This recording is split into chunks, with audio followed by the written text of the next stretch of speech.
अस्सलाम वालेकुम नाज़रीन, उम्मीद करती हूँ आप सब लोग खैरियत से होंगे। आज मैं डिस्कस करने जा रही हूँ 5 ऐसी चीज़ें निज़ाम के बारे में जो आप सुनेंगे तो आप हैरान रह जाएंगे।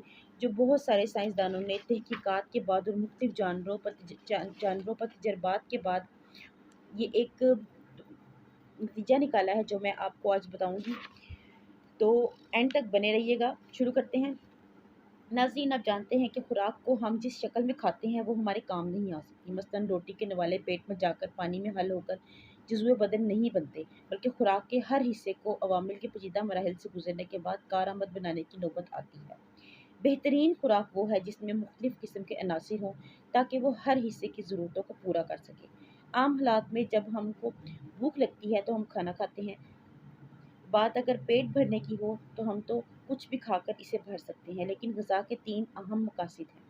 जिस्म को रोज़मर्रा के काम काज के लिए तवानाई फ़राहम करना, जिस्म के गदूदी निज़ाम को अपने जौहर तैयार करने का ख़ाम माल मुहैया करना, जिस्म को बीमारियों का मुकाबला करने के लिए ख़ुसूसी किस्म की एंटीजेंस मुहैया करना। इसलिए ज़िंदा रहने के लिए नहीं, तंदुरुस्ती के साथ ज़िंदा रहने के लिए ऐसी ग़िज़ाओं की ज़रूरत होती है जो इन मकासद को पूरा कर सकें। ग़िज़ा में तनों का होना इसके लिए भी ज़रूरी है कि वो चीज़ जो चावल में नहीं दाल से मिल जाएगी और जो दाल में नहीं वो गोश्त मुहैया कर देगा। इसलिए मुरक्कब और बदल बदल कर खाना सेहत के लिए ज़्यादा मुफीद होता है। जिस्म में ग़िज़ा के जाने को इसके अंजाम से वाक़फ़ियत इसकी नौइयत का पता चलाने में भी मददगार होती है। जैसा कि एक शख्स रोज़ाना गोश्त खाता है, इसके साथ सब्ज़ी भी होती है, गंदम की रोटी भी होती है। ग़िज़ाई इल्म के लिहाज से इसकी खुराक ज़रूरत की तमाम चीज़ें मुहैया करती है। अगर ऐसी मुकम्मल और जामिया खुराक के बाद इसे बार बार कमज़ोरी, चक्कर, इसके जिस्म में खून की कमी वाक़या हो जाए तो इसका मतलब ये है कि इसकी ग़िज़ा या तो ठीक से हज़म नहीं हो रही या इसकी छोटी आंत में ग़िज़ा को हज़म करने वाले बाज़ अनासिर और ख़ामरें मुयस्सर नहीं आ रही, या इसका खाना हज़म होने के बाद आंतों के रास्ते जिस्म में दाखिल नहीं होता। ख़राबी का पता चलाने के लिए गड़बड़ वाली जगह मालूम करने के लिए पूरे अमले निज़ाम से वाक़फ़ियत ज़रूरी है। खुराक के मुँह में दाखिल होते ही हज़म का अमल शुरू हो जाता है। दांत इसे चबाने, ज़ुबान इसमें लुआब शामिल करके मैदे को रवाना करती है।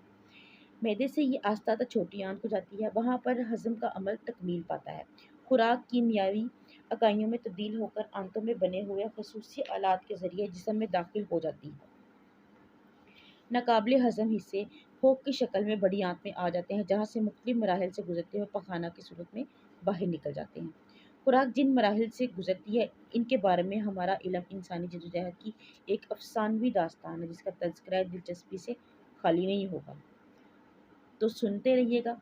कनाडा का एक शिकारी था।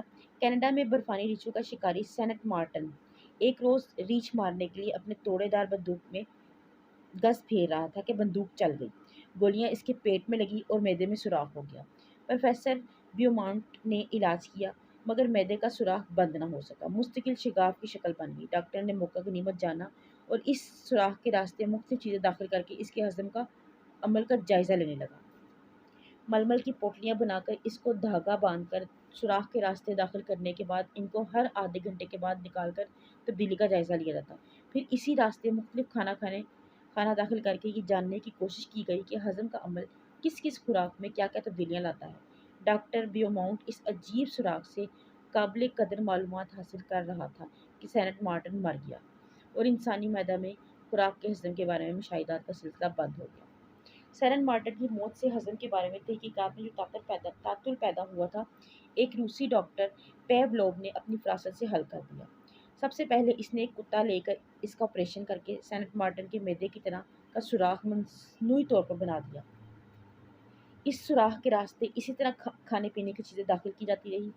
इब्तदाई मालूमात के बाद कुत्ते को मुंह के रास्ते बाकायदा खुराक दी जाती थी और फिर मैदे में इसके मदारिज हज़म का पता चलाने के लिए सिरिंज के ज़रिए नमूने हासिल किए जाते थे। डॉक्टर पियोलाफ ने महसूस किया कि मैदे में हज़म करने वाले जौहर और इनकी मिकदार ज़रूरियात और हालात के मुताबिक तब्दील होती रहती हैं।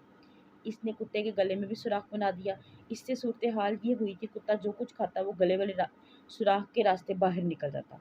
गले में एक दूसरे सुराख के ज़रिए एक मुख्तलिफ खुराक दाखिल की जाती। कुत्ते ने जायका गोश्त का चखा, लेकिन मैदे में धुध गया।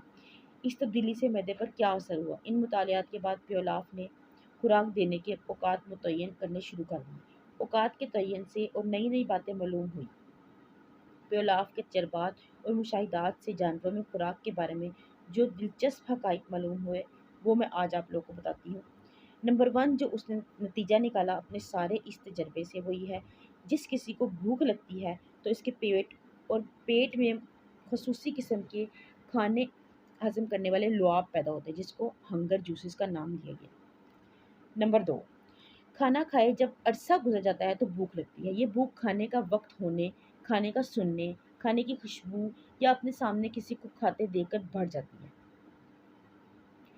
تیسرا نتیجہ جو اس نے نکالا وہ یہ تھا کہ بھوک والے لعاب مشروط حالات میں پیدا ہوتے ہیں، جیسے کہ بورڈنگ ہاؤس میں بچوں کو کھانے والے کمرے میں بلانے کے لیے گھنٹی بجتی ہے۔ پیولاف اپنے جانوروں کی خوراک کو اسی طرح مدتوں دیکھتا رہا۔ ان کو احساس ہوا کہ جب گھنٹی بجتی ہے تو کھانا ملتا ہے۔ جب بھی گھنٹی بجتی جانوروں کے پیٹ میں غذا کو ہضم کرنے والے لعاب پیدا ہونے لگتے۔ کئی مرتبہ گھنٹی بجانے کے بعد کھانا نہ دیا گیا، لیکن لعاب کا پیدا ہونا گھنٹی سے مشروط ہو گیا، جسے کنڈیشن ریفلیکس کا نام دیا گیا۔ اس مشروط رد عمل کی روزمرہ مثال ماہ رمضان میں مغرب کی اذان ہے۔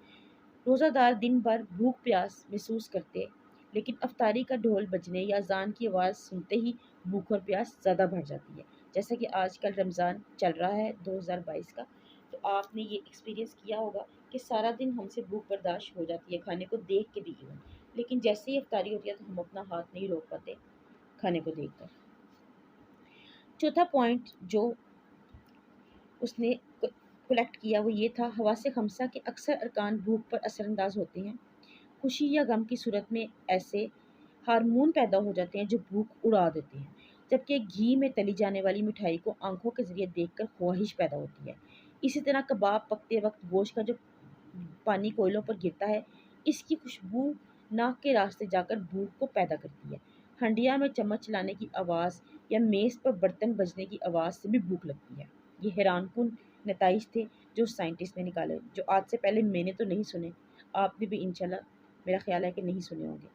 نمبر 5 اور آخری پوائنٹ جو اس نے نکالا، نتیجہ جو اس نے اخذ کیا اپنے تجربات سے وہ یہ تھا، جسم کا کنٹرول اتنا شاندار ہے کہ کھانا ہضم کرنے والے لعاب کھانے کی نوعیت کے مطابق پیدا کیے جاتے ہیں۔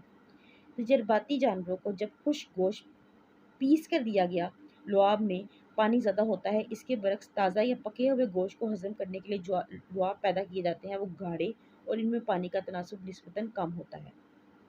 غذا کو ہضم کرنے کا عمل منہ سے شروع ہو کر چھوٹی آنت میں جا کر ختم ہوتا ہے۔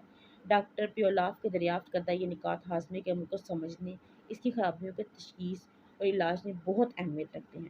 اس کی اس ریسرچ کے بعد بہت سارے سائنٹسٹ نے اسی ریسرچ کو آگے بڑھایا اور ٹیسٹ بڈز کے بارے میں بھی بہت ساری ریسرچ کی، اور انہوں نے انسانی جسم میں خوراک کے سفر کو ڈیٹیلڈ جو ہے وہ اسٹڈی کیا، لیکن ڈاکٹر پیولاف کی ہی بیس تھی جس کو آگے چل کے ہم نے سارا کچھ ہائیڈروکلورک ایسڈ، پیپسینز اور پیپٹونز جو بھی ہمارے جسم میں موجود ہوتے ہیں، ہمارے معدے میں موجود ہوتے ہیں، ان سب پہ ریسرچ جو ہے کی گئی، لیکن اس کی بیس جو ہے وہ ڈاکٹر پیولاف کی اسٹڈی ہی تھی۔ تو امید کرتی ہوں ناظرین آپ کو یہ 5 پوائنٹس پسند آئے ہوں گے، حیران کن عوامل جو ڈاکٹر پیولاف نے معدے کے بارے میں نکالے۔ آپ کو اگر میری ویڈیو پسند آئی ہوگی، یقیناً پسند آئی ہوگی، تو میرے چینل کو سبسکرائب ضرور کیجیے گا، دعا میں یاد رکھیے گا۔ اللہ حافظ۔